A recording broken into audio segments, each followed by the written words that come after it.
Okay, should be good. So the prayers, I think Jason is gonna help figure out some new prayers for us to do before classes, but for now we'll just go with the ones that he had prepared before. I'll just share them on the screen. Okay.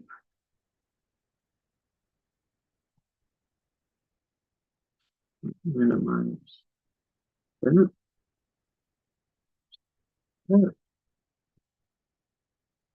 little bigger.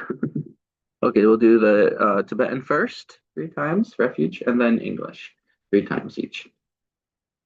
Visualizing the Buddha in front of you and remembering all kind mother sentient beings, and think that you are guiding them in taking refuge, helping them to go forward in a direction that will lead to ever increasing well-being and bliss, and away from all of the misery that they've experienced in the past.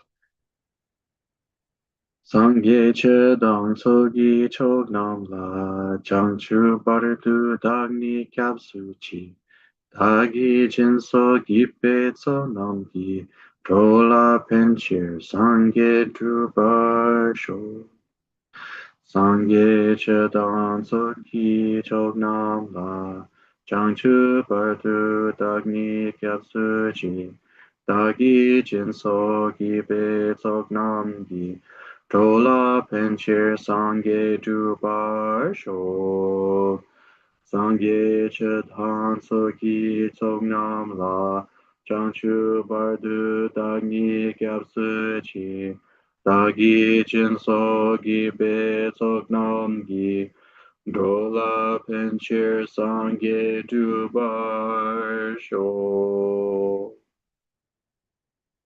I take refuge until I'm enlightened in the Buddha, the Dharma, and the Sangha. Through the merit I create by practicing giving and the other perfections, may I attain Buddhahood for the sake of all sentient beings. I take refuge until I'm enlightened in the Buddha, the Dharma, and the Sangha. Through the merit I create by practicing giving and the other perfections, may I attain Buddhahood for the sake of all sentient beings. I take refuge until I'm enlightened in the Buddha, the Dharma, and the Sangha through the merit I create by practicing giving and the other perfections. May I attain Buddhahood for the sake of all sentient beings. And so it's really nice that we have this prayer, Refuge and Bodhicitta. There are 4 slightly different versions of it that I've come across so far in the Tibetan, and in the English, there are, I guess you could say many more, just because there are so many varying translations. But the first 2 lines, I take refuge until I'm enlightened in the Buddha, the Dharma, and the Sangha, that's the refuge half, the refuge side. And then the second 2, through the merit I create by practicing giving and the other perfections, may I attain Buddhahood for the sake of all sentient beings. That is the bodhicitta side of this prayer. So it's really like a prayer of commitment, right? Taking refuge. So that's shared in common. So in this Lamrim genre of literature, the great, in this particular text, the great treatise on the stages of the path to enlightenment, it talks about practices shared in common with beings of small capacity, practices shared in common with beings of middling capacity, and then the practices for beings of great capacity. So the first 2 lines or refuge are shared in common with beings of small and middling capacity, right? They're, in other words, every Buddhist in the world does this. And how do many Buddhists actually do this? How, meaning, what is the actual prayer that many of them do? It's the one that you may have heard, especially if you ever go to um, Bodh Gaya, India, and you hear this chant just kind of being maybe played on audio. At least it used to be. I think they've changed the setup a bit so that they don't allow so many like stalls and people um, right outside of the entrance. Pardon me. Don't close that here. Oh. So anyway, but the chant is Buddham Sharanam Gacchami and then Dhammam Saranam Gacchami, Sangham Saranam Gacchami. So that's the Pali, of course, right? Buddham Saranam Gacchami, go for refuge to the Buddha. Dhammam Saranam Gacchami, go for refuge to the Dharma. Sangham Saranam Gacchami. Then reciting that or chanting that 3 times.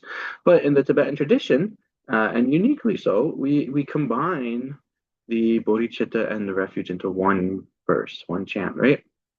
So this is because the Tibetan tradition is part of the Mahayana or practices the Mahayana. So those would be the practices for beings of great capacity, which includes the bodhicitta, and then the aim of the practice is to achieve full awakening, Buddhahood, right? That's different from uh, people who don't practice Mahayana, practice other forms of Buddhism where they only seek to achieve nirvana, liberation for oneself. So, all this to say that when you recite this prayer, you're taking refuge, but you're also generating bodhicitta. So, this is really a powerful practice of generating bodhicitta as well as refuge. Now we can do the 4 immeasurables.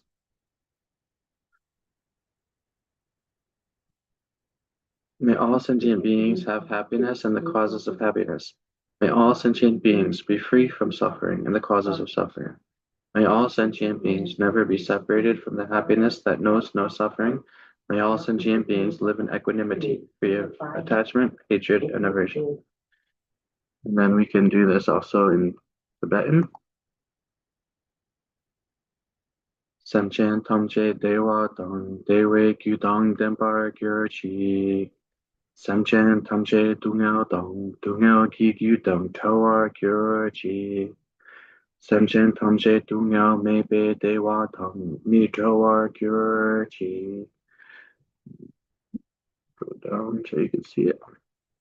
Samchen Tamche Nading Chagdang Nidang Droe Dang Nyom La Ne Gyurchi.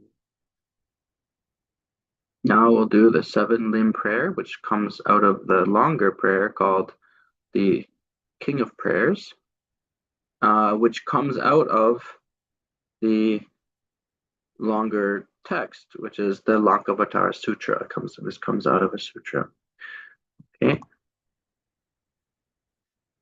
So I'm gonna zoom. No, it's fine. I'll just scroll as we go. Okay. Oh, where's the first line? There we go. So this actually is the first line here on top. I prostrate to the youthful Manjushri, you lions among humans, gone to freedom in the present, past, and future, and the worlds of the 10 directions. To all of you, with body, speech, and sincere mind, I bow down. With the energy of aspiration for the Bodhisattva way, with a sense of deep respect, and with as many bodies as atoms of the world, to all you Buddhas visualized as real, I bow down. On every atom are Buddhas numberless as atoms, each amidst a host of bodhisattvas, and I am confident the sphere of all phenomena is entirely filled with Buddhas in this way. With infinite oceans of praise for you and oceans of sound from the aspects of my voice, I sing the breathtaking excellence of the Buddhas and celebrate all of you gone to bliss. Beautiful flowers and regal garlands, sweet music, scented oils and parasols, sparkling lights and sublime incense I offer to you, glorious ones. Fine dress and fragrant perfumes, sandalwood powder heaped high as Mount Meru, all wondrous offerings in spectacular array, I offer to you, victorious ones. With transcendent offerings, peerless and vast, with profound admiration for all the Buddhas, with strength of conviction in the Bodhisattva way, I offer and bow down to all victorious ones. Every harmful action I have done with my body, speech, and mind, overwhelmed by attachment, anger, and confusion, all these I openly lay bare before you. I lift up my heart and rejoice in all positive potential of the Buddhas and Bodhisattvas in 10 directions, solitary realizers here still training and those beyond, and of all ordinary beings. You who are the bright lights of worlds in 10 directions, who have attained the Buddha's omniscience through the stages of awakening. All you who are my guides, please turn the supreme wheel of time. With palms together, I earnestly request, you who may actualize parinirvana, please stay with us for eons, numberless as atoms of the world, for the happiness and well-being of all wanderers in samsara. Oh, sorry. Whatever slight positive potential I may have created by paying homage, offering, and acknowledging my faults, rejoicing and requesting that the Buddhist deign teach. I now dedicate all for full awakening. Now, just so you know, these last three lines often are just recited as a very condensed seven limb prayer itself, right? Because you say them all in just these three lines, right? By paying homage, that's the first limb, prostration or homage, offering, second limb, and acknowledging my faults. So again, acknowledging, but also confessing, purifying. Um, oh, sorry. So actually, it starts with this. It's a whole verse. It's four lines. Sorry. Whatever slight positive potential I may have created, because actually in the Tibetan that comes at the as the last line, but here it's the first line. Um, by and then doing the seven limbs, right? Paying homage, offering, acknowledging my faults, rejoicing, that's the fourth one. Requesting that the Buddhist stay and teach, that's the fifth one. Sorry, stay is the fifth one. Teach is the sixth one. And now the seventh, I dedicate this all for full awakening. So you can do just this last verse, these last four lines as a condensed seven in prayer. Okay, no, that's the dedication we'll do later. Okay, so now let's do some meditation, right? Stop the screen share. How do you do that? You hit stop. Okay. Okay, so everybody please sit in the posture that we were talking about going through last week. And again, let the body be relaxed, but the spine straight. You want your eyes not to be fully closed, like looking down at a 45-degree angle or at the tip of your nose. Your breath just natural without making any special effort to do something with it.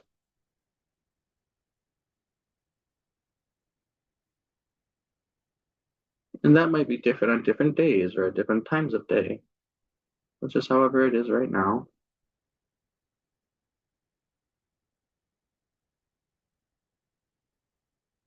And we'll start by counting the breath. So count 21. Okay. Ready, set. Oh, and then if you lose track of the count and you discover that you're off somewhere and you know you're somewhere in fantasy or past remembering something, then start the count back at one. Okay. So try to get to 21, but if you have to start over, that's fine. Okay, ready, go.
And now, like last week, visualize His Holiness the Dalai Lama in front of us, in front and slightly above,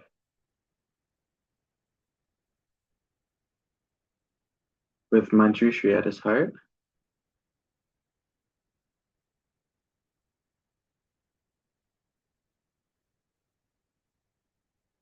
And if you don't have a lot of familiarity with how they look, what is His Holiness or Manjushri look like, then you could do one of two things. You could either just choose a different object, like Buddha Shakyamuni, just the Buddha, or you could also just try and imagine them. In other words, not worry too much whether you're able to picture their appearance that well, but just imagine their presence. Okay, the presence of His Holiness the Dalai Lama, a great teacher who is the embodiment of compassion, wisdom, and capacity. And then Manjushri, the Buddha of wisdom. So Manjushri at the heart of His Holiness the Dalai Lama.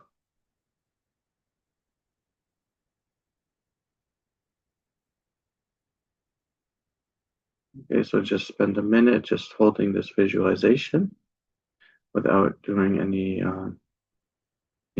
mantra or anything else. So just first keep this visualization, or again, just imagining the presence with single pointed attention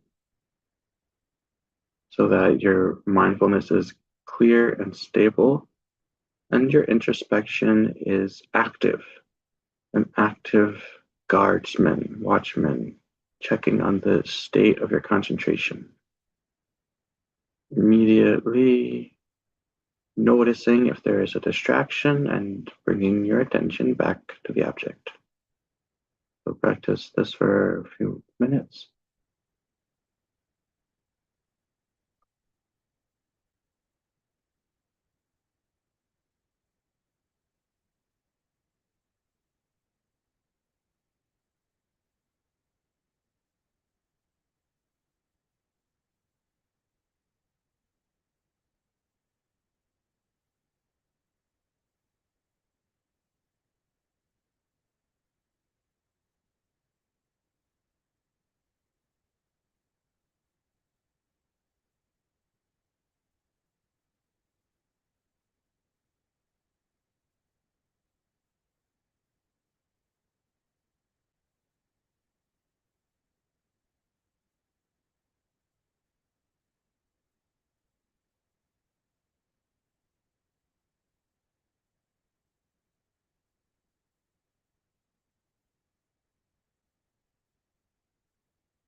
Now visualize or feel that light is coming from the Manjushri at the heart of His Holiness and coming into you without feeling like there's any obstacle. Feel as though your body is hollow.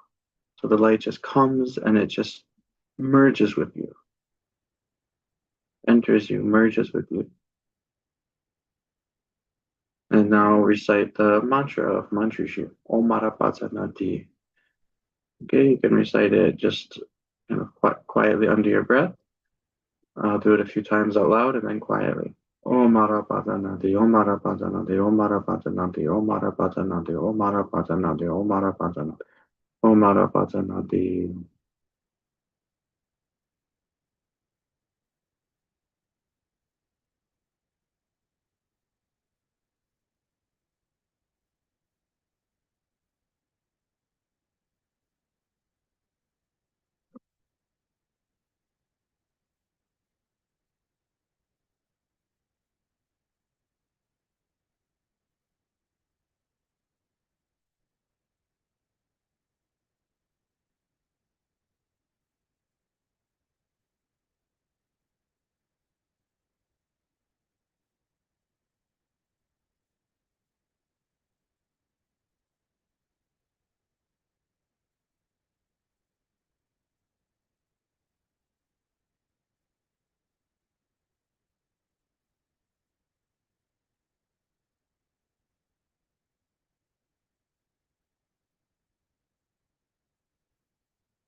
Om Marapatanati.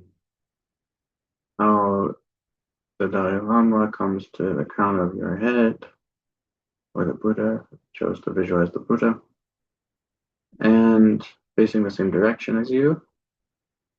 Now slowly descends, and again, since your body is like, you feel yourself as hollow, this enlightened being comes down into you, and you just merge together in one instant as soon as they touch you.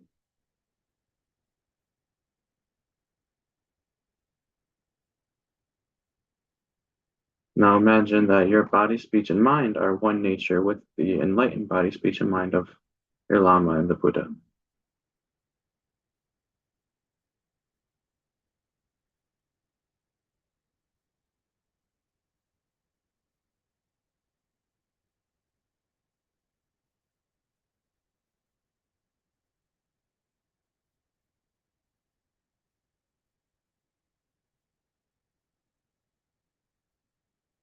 Okay, we can slowly come out of meditation and begin to look at our text again.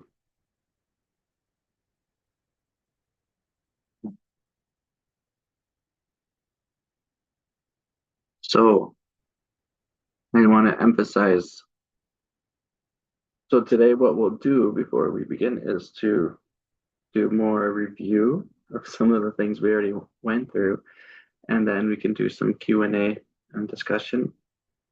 We can also we'll want to take a little more time to do some longer dedication prayers, so we'll end a little bit earlier than normal to do more dedication prayers, okay? Because of the holy day again. But it's good, when we talk about creating merit. Did we talk about creating merit much before? I know Geshe-la talked about it in prior classes, some time ago. But essentially, we have in the process of becoming Buddhas two major focuses, right? Just like Tsongkhapa says that all meditation is included within this serenity and insight, these two meditations. So all, activities or effort to become a Buddha, right? All spiritual activities in the path to Buddhahood are included within two collections, right? The collection of wisdom and the collection of merit. Okay. So the collection of wisdom is said to be what is the kind of unique cause that, well, creates the lays the imprint for being able to achieve the Buddha's truth body, the Dharmakaya.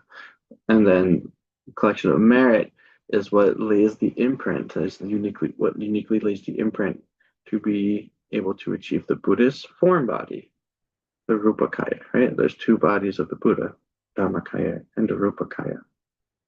Okay, makes sense? So far, so good. Maybe I think most of you have probably at least heard these terms if you're not maybe super familiar with them. Okay, so now Geshe-la, last week when we were finishing up this description of the posture, he made a point to emphasize that all of these teachings, all the explanation in there, right, the instructions that we get for this practice are things that will improve with time. As we practice them, we'll get better at them. We'll be able to do them more correctly, right? Uh, Even the points of the posture, right? Start out, we might not be sitting in the right posture. We might not be able to hold it for a long time. We might, right, have pains or aches as we do it, something like that. All of that will improve. We'll get easier. We'll get better at it through practice. So I just want to make that point to emphasize that point is not just the case with the posture, right? With everything we're talking about, the whole of the Lamrim, the great treatise, right? All the practices will get easier the more we do them. The more we just gotta put a little bit of effort in to just, as they say, to show up, right? To to actually read a page, each day, or to a few minutes of studying, reviewing what was read before, or reading up before the next class to prepare, reflecting on what we read. And then reflecting on it means what? Well, we remember, I mean, I'm thinking of, not necessarily this instruction on serenity, but just thinking about, for instance, because we're going to start doing Lamrim, on Sunday now, going forward, right? Getting ready for Otto Rinpoche's teachings on practices for beings of great capacity in bodhicitta. But in the coming weeks before that, we'll start with the practices for beings of small capacity to get ready. So we have, for instance, the teachings on how to properly rely on a spiritual friend, and there's teachings on how to acknowledge the preciousness of our human lives, or what is a precious human life, and how to make the most of it, and just develop a motivation to take the essence of this life, and then reflecting on death and impermanence, right? These topics, so taking time to reflect on them means sometimes it can mean while we're actually reading the book at the very, at the same time as we're reading, you just read a paragraph or a page and then reflect. Or it could be you put the book down and sit quietly and close your eyes, or get in meditation posture and reflect in an analytical meditation, starting with refuge and doing an actual meditation session. Or it can be, well, just as you're driving your car, as you're walking around campus, as you're going to work, right? As you're talking to your mom or your friend on the phone, as your brother or sister, right? It can be throughout the day, you just reflect on, oh, we just learned about this precious human life, and now you see how, and then you hear about a friend maybe who had a miscarriage, or who see a stray cat that's you know running around your neighborhood, and you can reflect, oh my gosh, a miscarriage, that's so sad. It's so hard to achieve this human birth. It's so uncommon. Oh, there's that little kitty. They're a cute little kitty, but they have nothing compared to what we have, in our capacity to create merit and generate wisdom, right? So these kinds of things, right? This is how we train our mind, and then we'll get easier and easier, and we'll get more familiar with all of these practices. And that is, we go back to the text on serenity, one of the things that Tsongkhapa identifies as part of the kind of preliminary for doing shamatha practice, right? What does he say here? I have to scroll back down to it. Sorry. We're going to jump around a little bit maybe, but okay, so here, right? Relying on the preconditions. Oh, it's down here. It's the last paragraph here. So it says, it's section B, right? Preparation, how to cultivate serenity. The preparation, practice the 6 preparatory teachings explained above, and especially cultivate the spirit of enlightenment for a long time.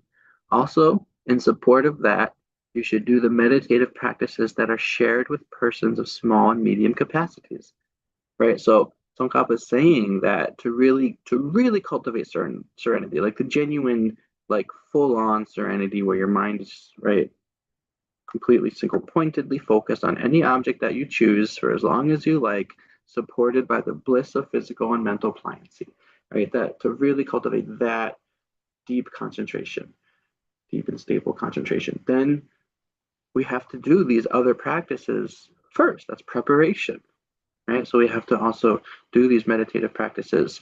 And what does I mean? What does it mean by meditative practice? Well, in this case, it's analytical meditation, right? So studying and learning about those reflections I was just mentioning, and others that are presented in this text and other texts, and then reflecting on them, analyzing them, debating them, and you know, uh, most cases, in many cases, that also helps you to gain more understanding and facility with them. And those kinds of practices are essentially what? They're really the kinds of practices that structure your approach to life. They give you motivation to approach your life in a certain way, you know. So they're sort of like they're going to affect everything else you do with your life by reflecting on those practices shared in common for beings of persons of small and medium capacities. And then it's also the practices for persons of great capacity. But I'm just saying, like, there's a like the practices of serenity and insight are really like they're very focused on. I mean, serenity is really literally you're cultivating concentration, right? You are training, it's like an Olympic training. You're training in concentration. If you want to be a bodybuilder or a weightlifter, you train your muscles, you just go up, down repetitions, right? Or whatever physical training you're doing. And so that's really like serenity, right? You're just like, okay, focus on the object, you get distracted, focus back on the object, you get distracted, you focus back on the object. You're training a muscle, right? Certain quality of your mind, but it's very similar. And then like with insight is you're really focused on like, okay, I'm just understanding the nature of reality, this emptiness, selflessness, right? You use a lot of reasoning and there's different aspects to those meditations, but it's very like kind of analytical, it's very logical, and you have a kind of very clear, you know, like you're changing your mind in terms of your basic way of perceiving things, right? Whereas a lot of the other practices, they're more about really just making your motivation clearer. Like why, like giving meaning to your life, essentially. Like, why am I even here? What is the point of my living? Why am I going to school? Why am I going to work? Why am I, raising a family, right? Or eating. Why am I eating even? Right? It's because, and so these reflections give you that um, awareness of like, oh, I'm here in this world. This is my chance. This is the bigger picture of samsara. This is my chance to achieve liberation from samsara and to help others do the same. So it kind of gives you a bigger perspective. Okay, and that will influence, and be able to practice or reflect on those things, practice those things anytime, right? You can reflect on those anytime throughout your life, throughout the day. Now, Losong, I have a question on the sure, practices of small and medium capacity. Does that include the six perfections, or is that higher capacities? that's great capacity. Yeah. So the six perfections are done only by bodhisattvas. Now, of course, you Hmm. can practice the six perfections in certain um, to a certain degree, but they're not really called. They wouldn't really be called, practice of the six perfections without bodhicitta. Hmm. Bodhicitta is the basis or the sort of entry point to those. Yeah. Hmm. Okay. Does it also require the view for it to be a perfection, right? Like in the sense that the perfection of like generosity. Well, to really be a perfection, it has to be omniscient. So only the Buddha genuinely has the perfection. So, but even to be a practice of the perfections, um, because again, when you say perfection, it's like Hmm. literally the word paramita, right? Having gone to the other side or having gone over, right? So it's someone who's Hmm. already transcended, who's already gone over. So that's only the Buddha, right? Who actually has the perfections in their mind stream. But the practice of the perfections, and then we talk about like yeah. Uh, so there, would you have to have some view as well? Um, I don't remember. I Let me write it down. I can look into it.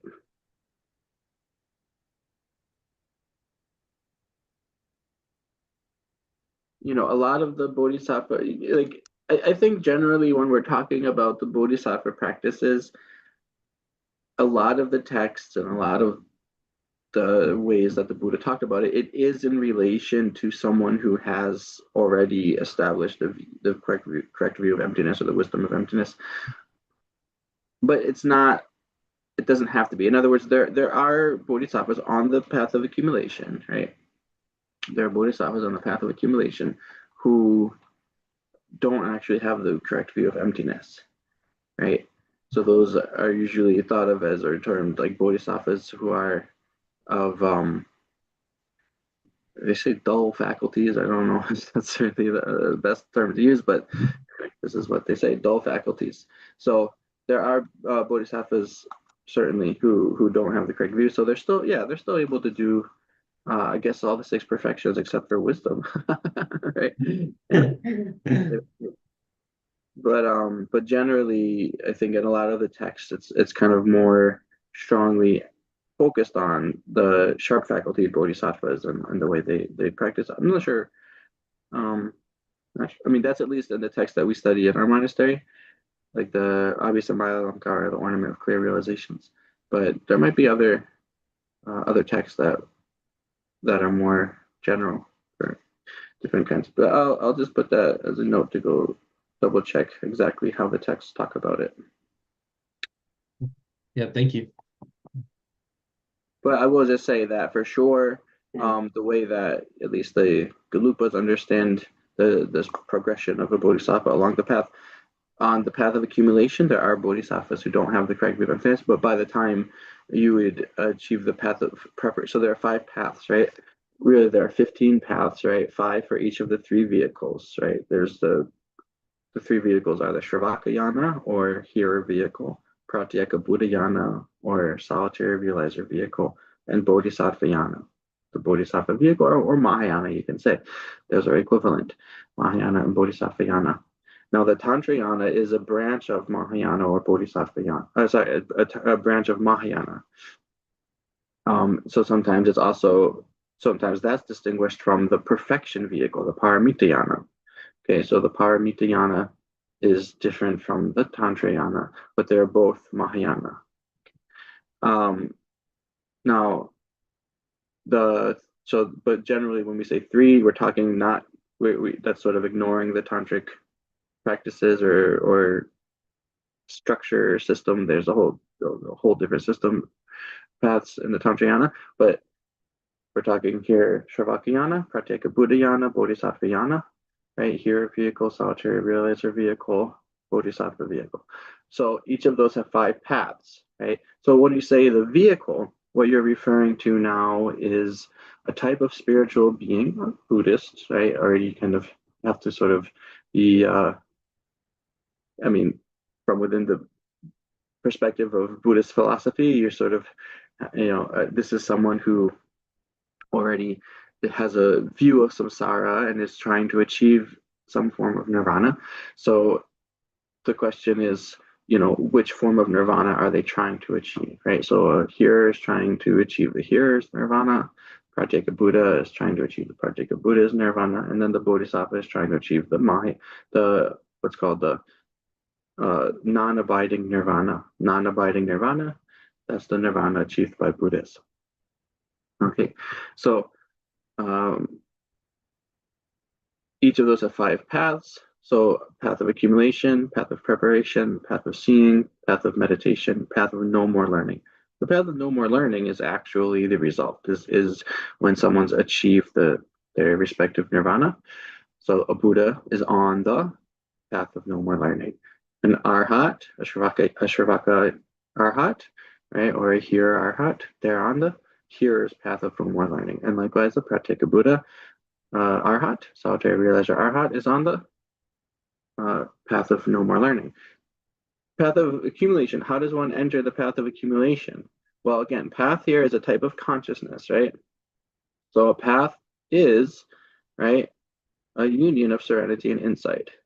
Okay, so no one's generating actual paths in the real kind of strict philosophical understanding of this. No one's generating, or I should say technical spiritual understanding of this. No one's generating actual paths without first having a union of serenity and insight. So serenity is a basis for even achieving the path of accumulation. So, but when is the point that someone achieves the path of accumulation? Well, for the hearers and solitary realizers, it's when you generate within your mental continuum an uncontrived renunciation, so that you have the genuine wish to achieve liberation, and that, as Tsongkhapa says in the text, the 3 principal aspects of the path, which is a very short Lamrim text, but it's more like a poem almost, right? But it's a short verse text that covers all the major points of the Lamrim into 3 principal aspects. And those three principal aspects are renunciation, bodhicitta, and the correct view. So the section on renunciation, how does Tsongkhapa define the point of really generating it? When you have day and night unceasingly a mind aspiring for liberation, then you have generated renunciation, right? Day and night unceasingly a mind aspiring for liberation. So it makes sense to say, right, that you need to have a union of serenity and insight, because to be able to genuinely have day and night, that motivation, right, that clear motivation to achieve liberation, so that you're never kind of getting caught up in worldly concerns again, kind of, right? You need to have that basis of concentration just to be able to have that mental power, right? To put your mind there, put your mind there and keep it there, right? That takes a lot of mental power. So that's right, path of accumulation. For the Mahayana, the Bodhisattvayana, then the entry point of the path of accumulation is to have a similarly uncontrived, constant sort of motivation, but not of renunciation, of bodhicitta. Bodhicitta, which is the great mind aspiring for awakening, or the mind expansion, we call it. The term in Tibetan is semke. Semke is semke sukeba.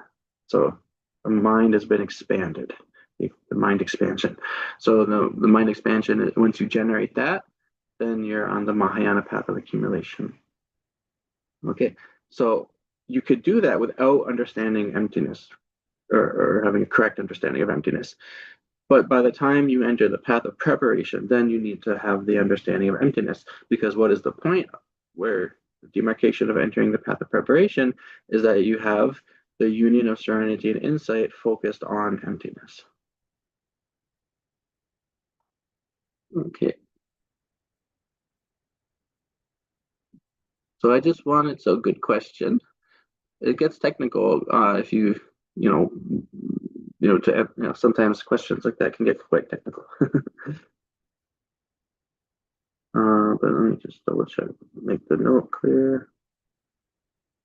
What is it? The perfections need the view. Okay. Now, I just want to reiterate this point here in Tsongkhapa's work where he's describing how serenity and insight include all meditative concentrations. And just to point out that when we're saying concentrations, right?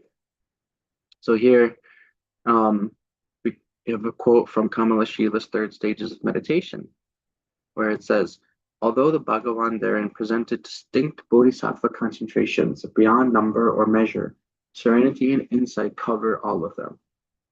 Okay, so I just want to point out here that when it says like distinct bodhisattva concentrations, right, beyond number or measure, it's just, difficult phrasing, but what it just means simply that the Buddha taught tons of different types of meditation. That's what he's saying, right? The Buddha taught many different types of meditation. That's why all the different Buddhist traditions today, if you go to a different Buddhist center, even if you go to this Buddhist center, you'll learn like different types of meditation, right? If you go to a Zen center, you'll learn very different type. You'll get different instructions for meditation. Or if you go to a center that's emphasizing Dzogchen or Mahamudra practice, or a different Tibetan lineage, or if you go to a Theravada center, they're going to focus on, right, maybe insight meditation or mindfulness meditation. They're all included in serenity and insight. Okay, that's really important to understand. So I think if you really understand this text, this section of the great treatise, the Lamrim Chenmo, and you really study it well and try to kind of get what Tsongkhapa is saying here, it will just make so much sense when you go to if you happen to encounter other meditation instructions, right, that aren't necessarily from this text, but you'll be able to see how they're either serenity or an insight practice, right? So that's something that's important to just keep in mind, because otherwise it can get very confusing and you can start to doubt, like, oh, that's not right. You might get, it's possible to have an attitude, oh, they're not teaching meditation correctly, right? That's not right. That instruction is not right. Well, just because it's different doesn't mean it's not right, right? It's it's an aspect of, or it cultivates certain qualities that are part of the practice of serenity or the practice of insight, right? Okay.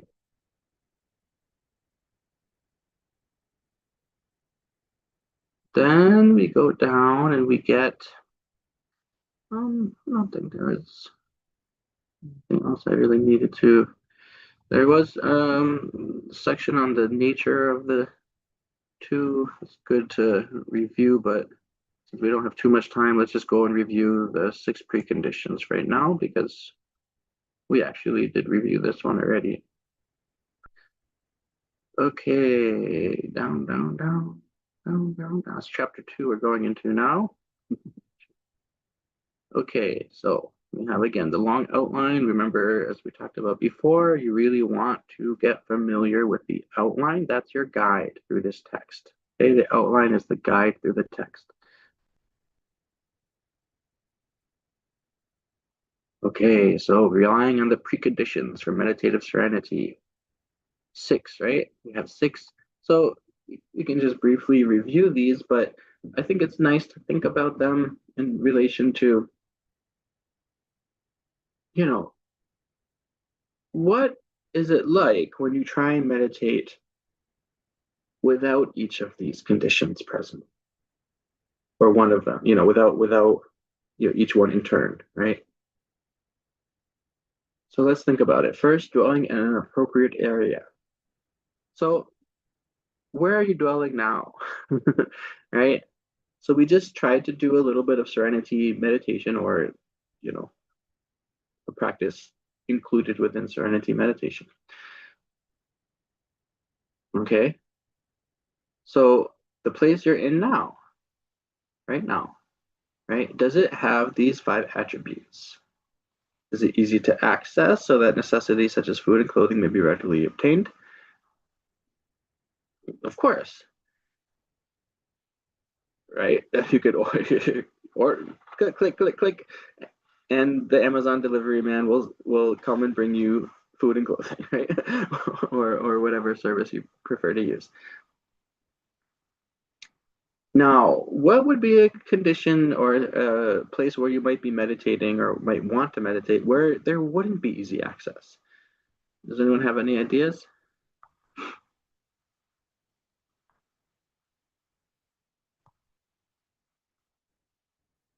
I mean, what if you wanted to go to Asia or, Nepal and go into, up in some remote area of Ladakh? Like, has anyone read The Cave in the Snow, a book by Chetsuma Tenzin Palmo, who is a British nun who's been ordained for over 50, I think over 50 years now.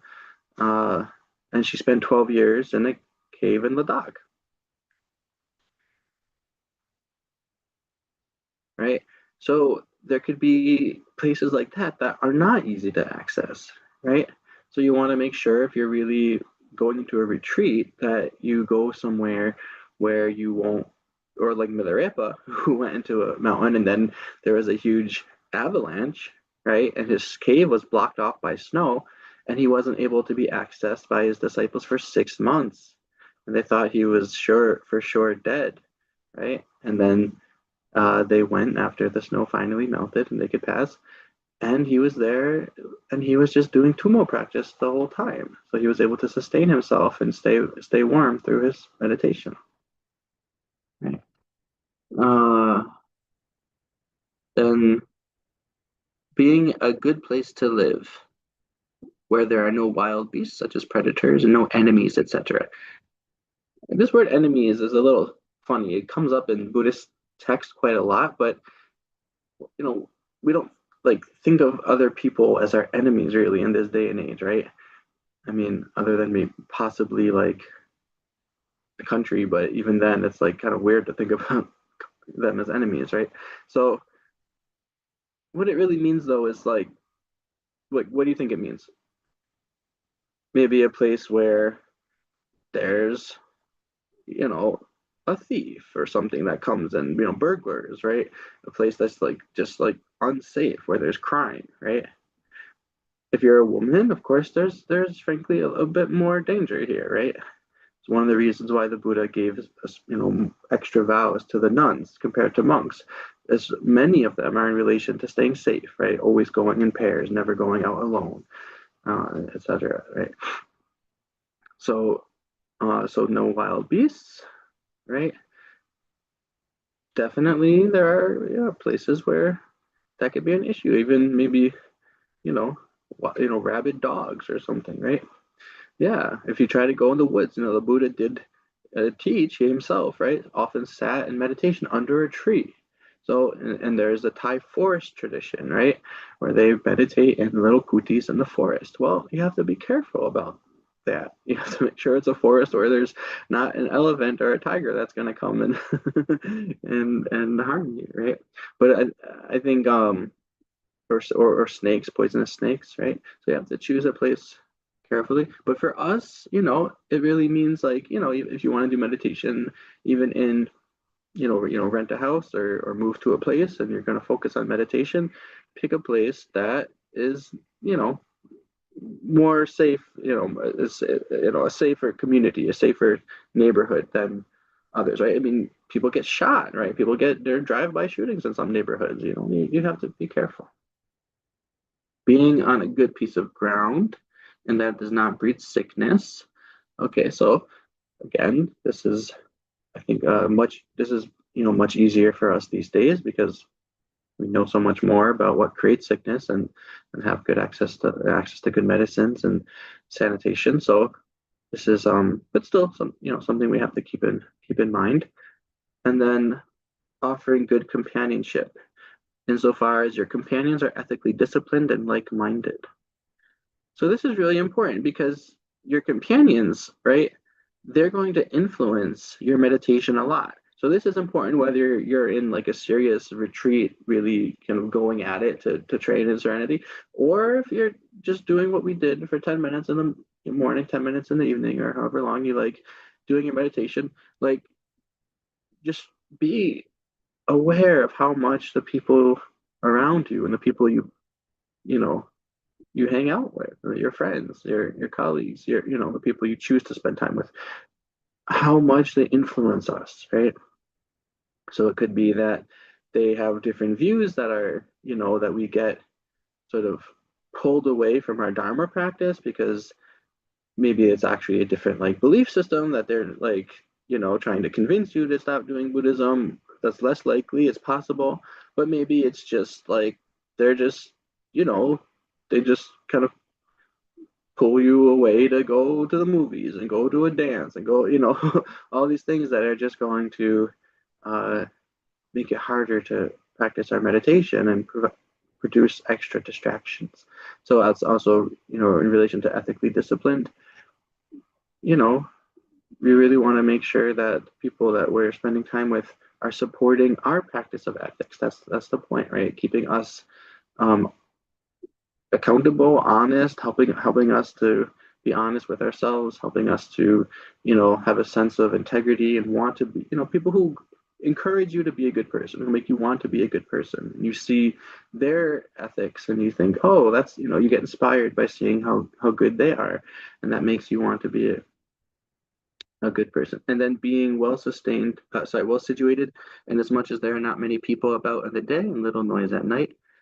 So again, here, even if you're in a retreat area, if you're, especially if you, I don't think many of you have been to India, but if you go to India, you'll see that people will just like party all night long. If there's a wedding or if there's some holiday, for Hindus, they like Tibetans and Buddhists, their holy days are just holy, like spiritual. For Hindus, they like have wild rager parties all night long, blasting music. Although I will say that it is spiritual for them. That's like, they do something called kirtan, right? Which is like spiritual chanting, and but it includes music, and they'll just play this blasting out of speakers, so you can hear it miles away.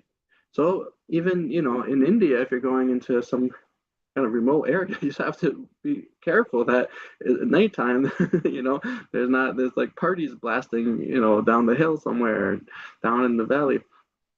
But again, for us in the US, it's probably actually a bit easier to find a place. Or yeah, frankly, these days we're very fortunate because we have like, well, I guess for a long time you could always just use ear plugs, but now even with this sort of noise canceling earbud technology, which is I think pretty prevalent, pretty easy to get, those actually are super effective for blocking out noise. So you can also do that. But then people, right? People. So being in a well situated, in as much as there are not many people about in the day. Can you say that that's the case with with where you are now? So you can certainly like arrange your life so that you stay inside without many people, but as soon as you go outside to a store, to to any entertainment, to an event, then there's going to be lots and lots of people, right? So this is what probably the most difficult to do out of these five in this description of the place, without really being in a retreat environment, right?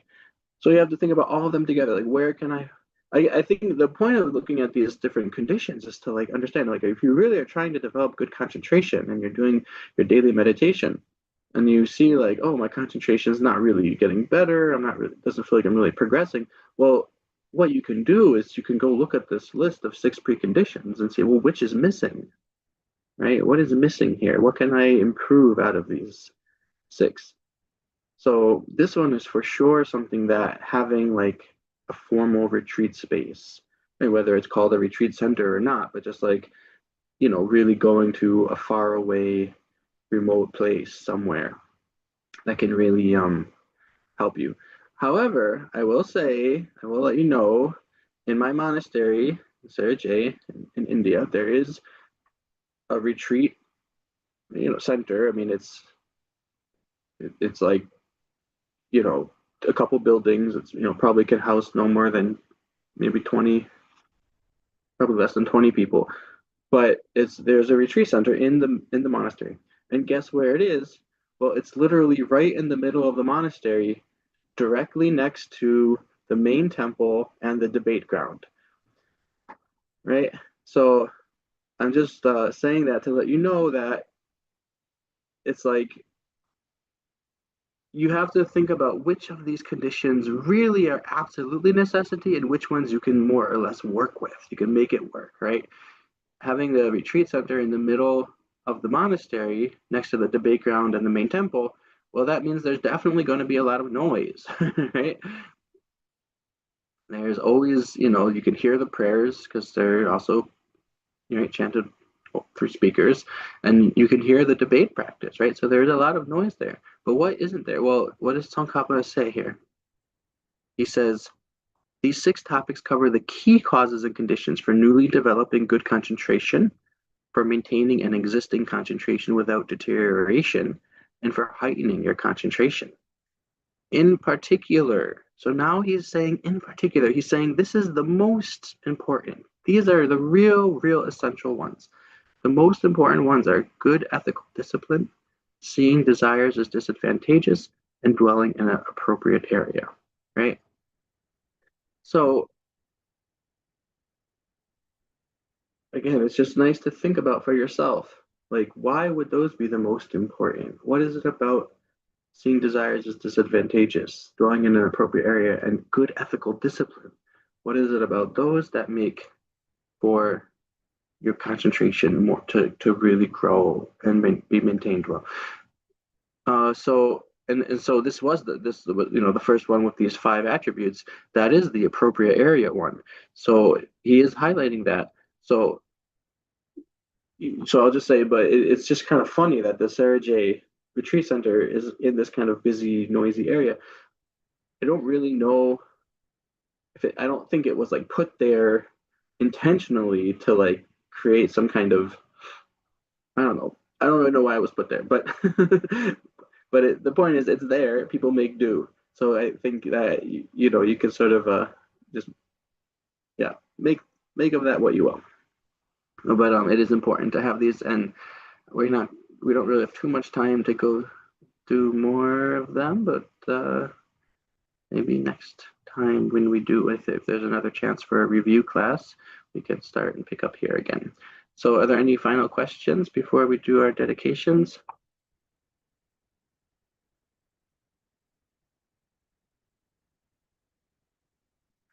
Okay. And again, with these next two, having little desire and being content, just to be clear, I mean, the example given in the text is robes, but the etc. really is doing a lot of work here. So you probably don't have any desire for any robes whatsoever, but it really refers to everything, okay? Food, car, your clothing, right? Music, uh, whatever technology devices, right? All of that, right? Being content, having little desire. Because just think about it. If you sit in meditation and you're thinking, oh, that new iPhone, oh, that new iPhone, oh, that new iPhone, then how are you ever going to concentrate your mind, right? Okay. Okay, so let's do some more dedications. I'll go back to, so what we'll do is we'll do the dedication that is the long life prayer for His Holiness the Dalai Lama, and then we'll do the um, the final Lamrim dedication as well. So the final Lamrim dedication is it's on there, right? You can see it. Should be able to see it. Okay. So dedicating that all sentient beings are free of suffering and achieve full awakening, of course, but also that we're able to uh, learn the teachings, have access to teachers, have access to conditions where we can study all these teachings that will empower us to achieve full awakening, give us the stages of the path, exactly the steps we need to do in order to purify our minds, and that we have the conditions to practice them. Dedicated so that all living beings have such conditions, and that our world is pervaded by peace, that the sources of contention, sources of animosity and anger and disharmony are all pacified, and especially those actions of harm directly harming other humans and other living beings, that those actions are completely stopped, and that the people doing them come to understand the importance of ethical conduct, the importance of love and compassion, and develop those qualities. And also dedicate that this year, right? It's the last day of the Losar, the 15th. Dedicate that the year has many opportunities for new learning, new joy, and practice of all these practices that we talked about: contentment, little desire, having a place where we could meditate. Okay, and that we accomplish our virtuous aspirations, and we are able to remove obstacles to them. Okay. From my two collections, vast as space, that I have amassed from working with effort at this practice for a great length of time, may I become the chief leading Buddha for all those whose minds' wisdom eye is blinded by ignorance. Even if I do not reach this state, may I be held in your loving compassion for all my lives, Manjushri. May I find the best of complete created paths of the teachings, and may I please all of Buddhists by practicing. Using skillful means drawn by this strong force of compassion, may I clear the darkness from the minds of all beings with the points of the path, as I have discerned them. May I uphold Buddhist teachings for a very long time. With my heart going out with great compassion in whatever direction the most precious teachings have not yet spread, or once spread have declined, may I expose this treasure of happiness and aid. May the minds of those who wish for liberation be granted bounteous peace, and the Buddha's deeds be nourished for a long time. By even this graded course to enlightenment, completed due to the wondrous virtuous conduct of the Buddhas and their sons. May all human and non-human beings who eliminate adversity and make things conducive for practicing the excellent paths never be parted in any of their lives from the purest path praised by the Buddhas. Whenever someone makes an effort to act in accordance with the tenfold Mahayana virtuous practices, may he always be assisted by the mighty ones, and may oceans of prosperity spread everywhere. Okay, so this last prayer, we can do it in Tibetan or English. Does anyone have a preference? The Tibetan has like a chanting version, a melody, whereas the English doesn't. I think most of you did it, or when we did it on the first, right? It's just gonna take a few minutes though, so we'll go over 7:30. Does anyone have a preference? Do both?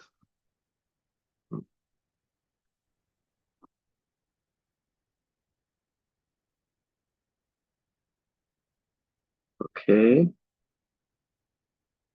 Okay. Maybe this time we'll do in English so that way you understand the meaning. That's probably that'll be enough because we don't want to. I don't like to go over time too much. Nice to keep with the schedule. Okay, so this is a long life prayer for His Holiness the Dalai Lama, who again is really like a light in this world, helping us to there's in so many ways, helping our world along in a path of peace. Although not everybody in the world at all times is dedicated to peace, but His Holiness's dedication to peace is definitely having an impact on, even if it's just you, right? When you get impacted in that way, then you can share that with others. And even if you don't become a great spiritual teacher telling people about peace, just through your actions, just through the way you live, you're going to help them develop more peace and more patience and more compassion. So it spreads like that, right? From one person to the people directly around them, their family, their friends. So then you have 10 people. Each of those, it's what? It just grows and grows because of each person being connected to so many other people. So from your 10 and exponentially to 100 to 10,000 to a million, right? It keeps going like that. Om Svasti. O our gurus and your line of lamas, you who are the repository of the three secret powers of body, mind of innumerable Buddhas, who manifest in a miraculous way according to his capacity. To you who are the wish-fulfilling gems, the source of all virtues and good qualities, we offer our prayer of intense devotion, that our protector of the great land of snows, Tenzin Gyatso, upholder of the Dharma, the great ocean, you live for 100 eons. Pour on him your blessings, that his aspirations may be fulfilled. The Dharma Dhatu, the inexpressible reality which pervades all things, like the heavens, immaculate, full of great bliss and transcendental wisdom, manifests like a cloud the numberless abodes of the higher divinities, the mandalas of the heavenly beings, to all the higher forms of the divine ones.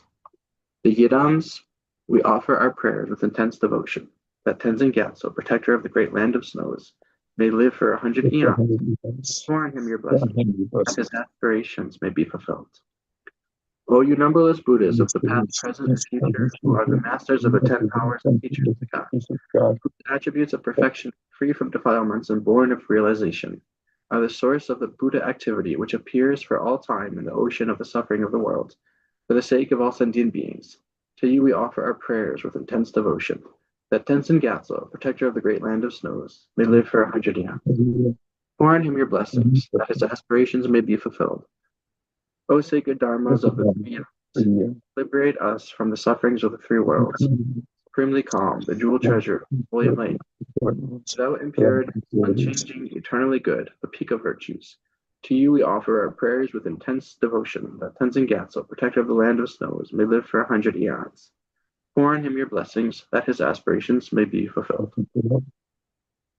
O all you Arya Sangha, awakened, unsullied, of highest valor in conquering the suffering of the wheel of life, with the transcendental wisdom that directly intuits the deeper truth, never departing from the indestructible Vajra mode. We offer our prayer with intense devotion.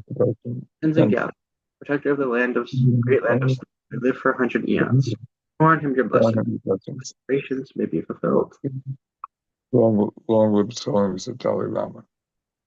O you Dakas and Dakinis, heavenly beings of the three worlds, who appear in the highest paradises, the sacred places, the of innumerable experiences of the bliss of the void, supporting the yogis in their meditation on the excellent. To you all, we offer our prayers with intense devotion, that Tenzin Gyatso, protector of the great land of snows, may live for 100 eons. Pour on him your blessings, his aspirations may be fulfilled. To the ocean of guardians of the teaching, who possess the eye of transcendental wisdom, carrying on their matted locks the knot symbolic of the vows they made to the Vajradhara Buddha, the powerful ones who protect the teaching and the upholders of the Dharma, we offer you our prayers with intense devotion, that Tenzin Gyatso, protector of the great land of snows, may live for 100 eons. Pour on him your blessings, that his aspirations may be fulfilled. To you guileless ones, in whom we take the excellent refuge, we pray with intense devotion, humbly from our very heart, that by the strength of these verses, Ngawang Lozang, Tenzin Gyatso, he who has power over speech, the kindly one, upholder of the Dharma, the great ocean, he who possesses the three secret powers, may be indestructible, eternal, and without end, that seated on the supreme, unconquerable throne of Vajra, he may live for 100 eons. Pour on him your blessings, that his aspirations may be fulfilled. You who bear the burdens of innumerable Buddhas, with courage, carrying on your shoulders the vast activities of the fully enlightened ones, working for the weal of all beings like the wish-fulfilling gem, the jewel of all of jewels, may your aspiration be perfectly fulfilled. By virtue of this, may the golden era be opened like a gate to the great spaces, liberating all sentient beings. Coming is the happiness of spring which comforts our sorrows, and helps the teaching of the Buddha to spread in all directions and in all ages, making it prosper to the summit of samsara nirvana. O you with the lotus in your hand, may the nectar stream of your blessings strengthen our mind and bring it to maturity. May we be able to please you by practicing the Dharma through accomplishing at all times the good deeds of the Bodhisattvas. May we reach nirvana. By the blessings of the wise Buddhas and Bodhisattvas, by the unassailable spiritual laws of cause and effect, by the unstained power of the pure mind, may the aim of my prayers soon be accomplished.